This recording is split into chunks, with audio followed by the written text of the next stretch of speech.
अस्सलाम वालेकुम नाज़रीन, मैं हूं मोहम्मद अवैस हमीद राठौर एलिगेंट बाइकर्स की जानिब से आपकी खिदमत में हाज़िर हूं।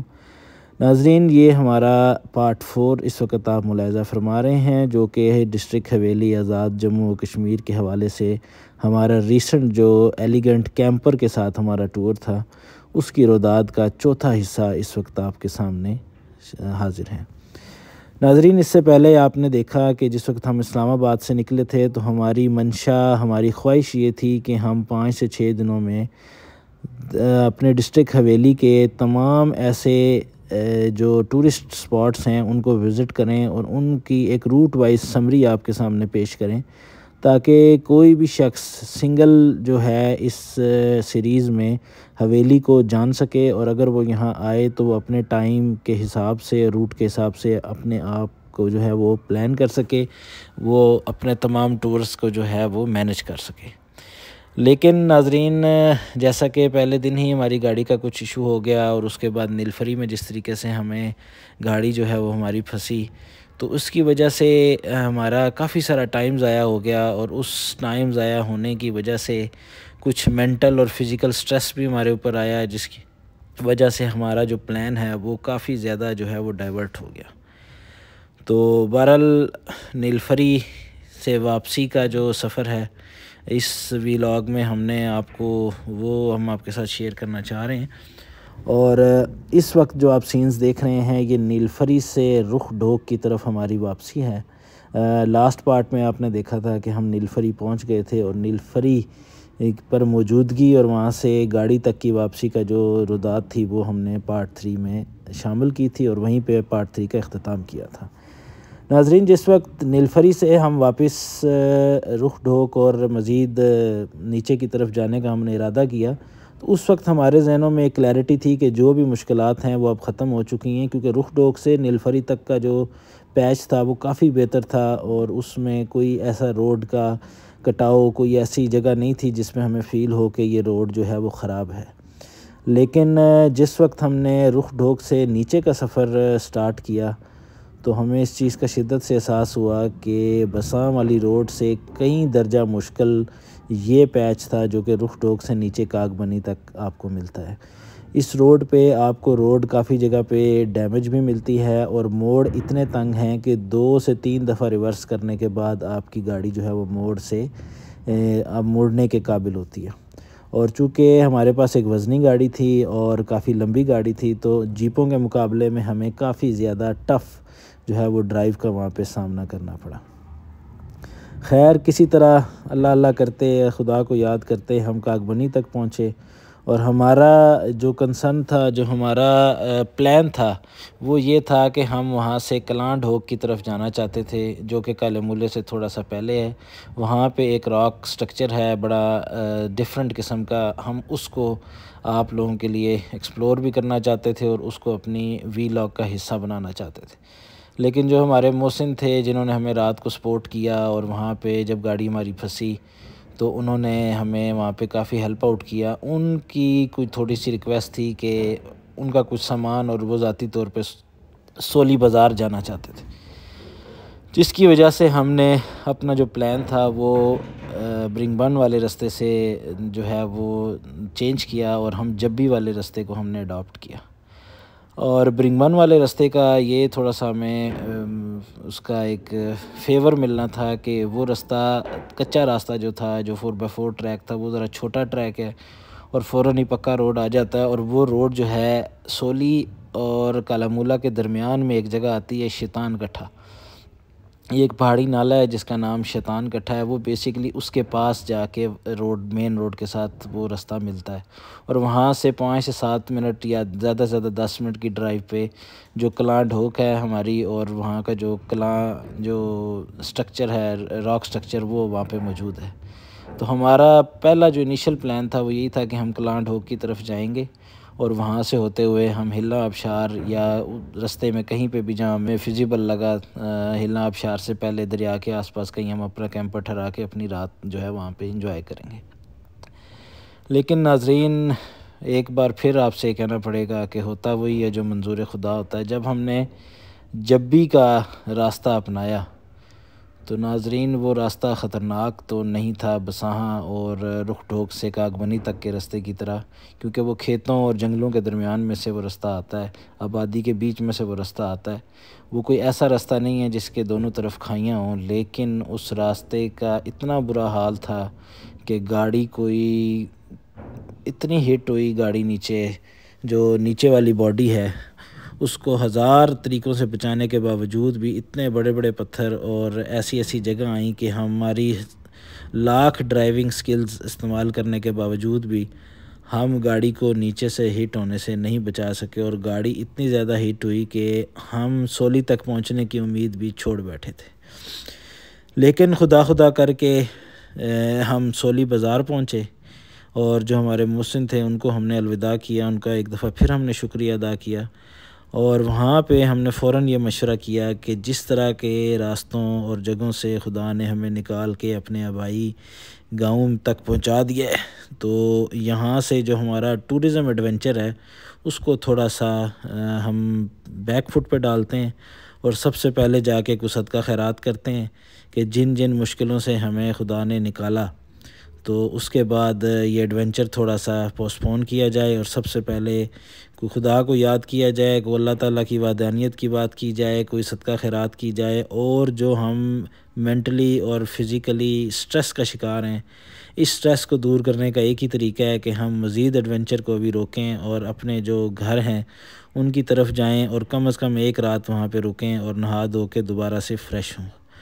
और दूसरा नाजरीन, इस सब कार्रवाई में जो सबसे बड़ा मसला था वो था कि गाड़ी का जो इशू था वो दिमाग में बैठ गया था कि गाड़ी शायद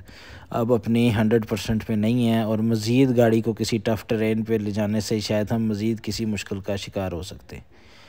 और इतनी हिम्मत भी नहीं थी कि गाड़ी को हम एक दफ़ा थॉरोली चेक कर लें ताकि हमारा जो डाउट है गाड़ी के बारे में वो क्लैरिटी इख्तियार कर सके। तो उस वक्त यही फ़ैसला हुआ कि गाड़ी जैसे तैसे है वो अपने घर के पास पहुंचा के उसको खड़ा करते हैं और फ़िलहाल रेस्ट करते हैं और अगले दिन देखेंगे कि गाड़ी में कुछ जान बची है या नहीं। तो नाजरीन, हम फिर अपने घरों पे चले गए और घरों पे हमने, जैसा मैं आपको बता चुका हूँ, हमने कुछ खुदा ताला की जो है बारगाह में कुछ दुआ भी की और कुछ सदका खैरात भी किया और रात को रेस्ट भी किया। और सुबह नाश्ता वाश्ता करने के बाद जो कि हम वहाँ से जब निकले और गाड़ी को हमने जब आके चेक किया, जैक वैक लगाए, गाड़ी को उठाया, गाड़ी के नीचे हम घुसे और हमने तमाम जो गाड़ी के नीचे मामलात हैं उनको अपनी दानिस्त में अपने नॉलेज के मुताबिक जब चेक करने की कोशिश की, तो हमें ये फ़ील हुआ कि अल्लाह ताला ने हम पे बहुत करम किया है और गाड़ी बहुत ज़्यादा हिट हुई है। लेकिन वो तमाम जगह जहाँ पे वो हिट हुई है तो वो सेफ़ गार्ड्स के ऊपर हिट हुई है। वो गाड़ी के जो नाजुक हिस्से हैं, जैसे शाफ्ट है, जैसे इंजन है, जैसे पिछली जो कमानियाँ हैं, जैसे फ्रंट की जो सस्पेंशन है, वो हिट नहीं हुई, बल्कि तमाम जो गियर वगैरह या शाफ्ट्स के साथ जो सेफ्टी गार्ड्स लगे होते हैं, बेसिकली वो गार्ड्स हिट हुए हैं या बॉडी थोड़ी बहुत राइट लेफ़्ट से एक आध जगह से हिट हुई है। तो इस चीज़ ने हमारे दिलों को दोबारा से जो है वो तवानाई बख्शी, हिम्मत दोबारा हमने महसूस की और सबसे ज़्यादा हमारे बीच में से हसीब जमाल साहब के चेहरे पर रौनक आई, क्योंकि उनके आबाई वतन मंधार के लिए हमने 2 दिन रखे थे और उनकी बड़ी ख्वाहिश थी कि मंधार को लाजमी विज़िट किया जाए। और जो पिछले दिनों हमारे साथ गुज़र चुकी थी उसके बाद मंधार जाने की हिम्मत काफ़ी ज़्यादा कम हो चुकी थी। लेकिन जैसे ही मैंने ऐलान किया कि अल्लाह ताला ने हमें बचाया है और गाड़ी में कोई स्वेयर जो है वो ख़राबी नहीं है, सिर्फ़ एक सील थोड़ी सी लीक है, तो ब्रेक आयल और चीज़ें हमारे पास थीं, वो आयल हमने वहाँ से पूरा किया और उसके साथ हम सेफ़ ड्राइव कर सकते थे। तो ये बात सुनते ही जनाब हसीब जमाल साहब के चेहरे पे जो है वो नूर की बारिश हो गई और वो इतने एनर्जेटिक हो गए कि उन्होंने फ्रंट सीट संभाली और कहा जी कि आगे जो है वो इंशाल्लाह अब मैं लीड करूँगा और तमाम जो वीलॉग है इसमें अक्सर जगह मैं आपकी सपोर्ट भी करूँगा और अब आप अक्सर जो आगे वीलॉग चल रहा है उसमें आप अक्सर जगह पे जनाब हसीब जमाल साहब की आवाज़ को भी सुनेंगे। 1:30 बजे का टाइम है, इस वक्त हम सोली से निकले हैं अपने घर से और ये रुआं वाला कट्ठा मकाम है जहाँ से इस वक्त हम गुज़र रहे हैं, और थोड़ी सी हाज़री हम कलां की देंगे। हमने हिला आबशार और जो उसके आगे मेडोज़ वगैरह थे, काले मूले से ऊपर जो सिरी मेडोज़ वगैरह हैं, उनका प्लान जो है वो फ़िलहाल ऑफ़ कर दिया है, और सिर्फ हम कालामूला रोड पे सोली से आगे एक कलां है जो कि एक रॉक स्ट्रक्चर है, जो कि बाकी तमाम हवेली के जो रॉक स्ट्रक्चर्स हैं उनसे ज़रा नुमाया है। उसका हम विज़िट कर रहा था कि इस वक्त हमारे पास सिर्फ इतना टाइम है कि हम कलां पे जाएं और उस रॉक स्ट्रक्चर का आपको विज़िट करवाएं और सिर्फ हाज़री दें, और इसके बाद हमारा प्रोग्राम मंधार जाने का है, और इंशाअल्लाह मंधार हम रात को पहुंच जाएंगे। इस वक्त हम कलां पहाड़ी के बिल्कुल करीब आ चुके हैं, और राइट साइड पे जो नीचे रास्ता आप देख रहे हैं, ये हमारी छोटी डोक है जिसको हम ढाका कहते हैं, जहाँ बचपन में हमने काफ़ी वक्त गुजारा है। और यहाँ नीचे हमारा घर था जो कि गिर चुका है ज़लज़ले में, उसके बाद दोबारा बनाया गया है, लेकिन अभी भी उसकी हालत काफ़ी मखदूश है, क्योंकि अब यहाँ वो दादा दादी आते होते थे, उसके बाद अब यहाँ पे बहुत कम लोग बहुत कम टाइम के लिए आते हैं। तो बहरहाल उसको भी हम आप विज़िट करेंगे। मैं ख़ुद काफ़ी अरसे से यहाँ पे नहीं आया हूँ घर पे, तो दिखाते हैं आपको, आगे के व्यूज़ देखें। ये कलां पहाड़ी है जी नाजरीन। इस वक्त जो आप देख रहे हैं ये कलां पहाड़ी है। इसकी इनफरादियत ये है कि दूर से देखने पे ये ऐसे लगता है जैसे एक बड़े पहाड़ की गोद में एक छोटा पहाड़ रख दिया गया है। नीचे से इसकी रॉक स्ट्रक्चर बिल्कुल जुदागाना नज़र आती है। इसके नीचे इतना बड़ा गार है कि हमारे एक अंकल जो कि अब फोत हो चुके हैं, अल्लाह उनको जन्नत नसीब करे, उनको माल मवेशी के साथ बहुत शगफ़ था। वो 200-200 300-300 बकरियां लेके इस पहाड़ के नीचे उनको आराम की गर्ज से बिठाया करते थे, और वो बकरियां बैठने के बाद भी इस गार में मज़ीद माल मवेशी के बैठने की, इंसानों के बैठने की गुंजाइश मौजूद होती थी। नीचे से देखने पे आपको बिल्कुल ऐसा फ़ील होता है जैसे एक बड़े पहाड़ के दामन में एक छोटा पहाड़, लेकिन जुदा पहाड़ यहाँ पे मौजूद है। लेकिन अगर आप इसके ऊपर चले जाएं तो ऊपर से आपको कोई ऐसी फीलिंग नहीं आती कि जैसे आप किसी डिफरेंट जगह पे आ गए हैं, बल्कि आपको जो बड़ा पहाड़ है ये उसी का एक हिस्सा मालूम होता है। और इसकी जो सबसे बड़ी ख़ुसूसियत है कि जब आप इसके ऊपर चले जाते हैं तो वहाँ से आपको नीलफरी का जो डाउन एरिया है, जब भी सोली, सामने ठलांगड़, फिर लेफ़्ट साइड पे आए तो खुर्शीदाबाद, और खुर्शीदाबाद से पीछे तक के इलाके आपको इस जगह से नज़र आते हैं। और नाला बेताड़ आपको इस क्लैरिटी से यहाँ नज़र आता है कि आप घंटों बैठ के नाले को देखें तो आप बोर नहीं होते। अस्सलाम वालेकुम अहबाब, इस वक्त हम मौजूद हैं कलां, जो कि ढाका सोली के करीब आज़ाद कश्मीर के खूबसूरत ज़िला हवेली कोहटा में मौजूद है। यहाँ से कुछ मुख्तलिफ़ इलाकों के खूबसूरत मनाज़र आपको दिखाते हैं। ये कलां तो एक बहुत बड़ी चट्टान है जिसके व्यूज़ भी आपको दिखाएंगे। अभी हम इसके ऊपर मौजूद हैं। यहाँ से जहाँ हम कर रहे हैं दाएं जानिब, इधर इसके बैक साइड पे आगे नीलफरी है, जहाँ पर पहला टूरिज़म फेस्टिवल देखा हुआ था। और थोड़ा सा नीचे आएँ तो यहाँ पर ये एरिया, ये सोली कहलाता है, ये सारा एरिया सोली का है। और यहीं से अभी हम आए इधर ढाका, इधर कलां की तरफ, और यहाँ इसके सामने के कुछ मंज़र हैं। और ये खुर्शीदाबाद, ये मेन खुर्शीदाबाद का इलाका है, और डिस्ट्रिक्ट हवेली की एक तहसील जो खुर्शीदाबाद है वो यही है। ये एरिया सारा उसमें आता है। यहाँ पर एक टावर लगा हुआ है, और ये आप देख सकते हैं पहाड़ की चोटियों से मुख्तलिफ खूबसूरत मनाज़र। इस वक्त अक्टूबर का तकरीबन मिड चल रहा है, तो ग्रीनरी शायद उस तरह आपको महसूस ना हो, लेकिन ख़िज़ा की एक अपनी बहार होती है जो आप महसूस कर सकते हैं। नाज़रीन, इसी दौरान जबकि हम कलां पहाड़ी के विज़िट में मसरूफ़ थे, चंद लोग हमें मिले जिन्होंने हमें ये गाइड किया कि आप कालामूला और खुर्शीदाबाद के रास्ते मंधार की तरफ जाएं। जी अस्सलाम वालेकुम अहबाब, तो हम लोग सोली और ढाका कलां से होते हुए अब हम कालामूला में एंटर हो गए हैं, और ये कालामूला बाज़ार यहाँ से बाकायदा इसका आगाज़ हुआ चाहता है। कालामूला भी डिस्ट्रिक्ट हवेली का एक बहुत खूबसूरत इलाका है। इसके मुख्तलिफ़ मनाज़र आप देख सकते हैं और आगे भी हम आपको दिखाएंगे इंशाल्लाह। और ये भी बहुत उम्दा और ख़ूबसूरत गांव है। ये आप देख सकते हैं, अभी हम बाज़ार से गुज़र रहे हैं और ये एक बोर्ड पे भी आप देख सकते हैं गवर्नमेंट बॉयज़ हाई स्कूल कालामूला ज़िला हवेली कोहटा। ये इस वक्त खूबसूरत बाज़ार और ये गांव देहात के जिस तरह के बाज़ार आप देख सकते हैं। अच्छा, यहाँ की पहचान मारूफ सूफ़ी बुज़ुर्ग हज़रत साईं अलफ़दीन साहब, उनका मज़ार मुबारक भी इधर ही है और इंशाल्लाह हम कुछ देर में उनके मज़ार अक़दस पे भी हाज़िरी देंगे। और दीगर यहाँ पर हाफ़िज़ जत्ती साहब, सती साहब, हाफ़िज़ कायम साहब और पूरा एक इलाका है। और यहाँ की जो रूहानी और बुज़ुर्गान की रिवायत है वो यहाँ की बहुत मुस्तहकम है। नाज़रीन, हसीब जमाल साहब को इजाज़त दीजिए और इनके साथ साथ एलिगेंट कैंपर और एलिगेंट बाइकर्स की तमाम टीम को भी इजाज़त दीजिए। जो सीन जिस वक्त आप देख रहे हैं इनमें कालामूला स्कूल के जो बच्चे हैं, हमारा कल का फ्यूचर हैं, वो आप देख रहे हैं। नाज़रीन, कालामूला बाज़ार के अख्ताम के साथ ही एक नाला आता है जहाँ से बाजी अलफ़दीन साहब के मज़ार की तरफ रास्ता जाता है। शुरू में ये रास्ता पक्का रोड है, लेकिन थोड़ी सी देर के बाद जब आप खुर्शीदाबाद की तरफ टर्न लेते हैं तो ये इनिशियली ये रास्ता जो है वो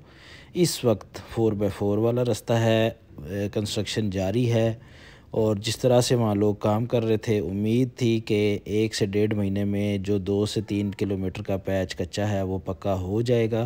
क्योंकि कंस्ट्रक्शन मुसलसल जारी थी। लेकिन हमारे नसीब कि जिस वक्त हम गए तो वहाँ पे काफ़ी जो थी वो डेंजरस हालत में थी रोड, चूँकि काम लगा हुआ था। लेकिन बहरहाल हमें मशवरा यही दिया गया था कि आप इस रोड से जाएं, आपको मंधार की तरफ जाने में यहाँ से आसानी होगी। तो जैसे ही हम उस रोड पे गए तो शुरू में तो काफ़ी ज़्यादा हम तंग हुए, क्योंकि ऑलरेडी 2 से 3 दिन से हम काफ़ी मुश्किलात का शिकार थे। तो कुछ ज़हनी तौर पे हम इस चीज़ के लिए तैयार नहीं थे कि मज़ीद किसी एडवेंचर का हम मुकाबला करें। लेकिन जब एक चीज़ सामने आ जाती है तो फिर उसको किसी न किसी तरीके से अबूर करना ही पड़ता है। इस वक्त जो फ्रेम में आप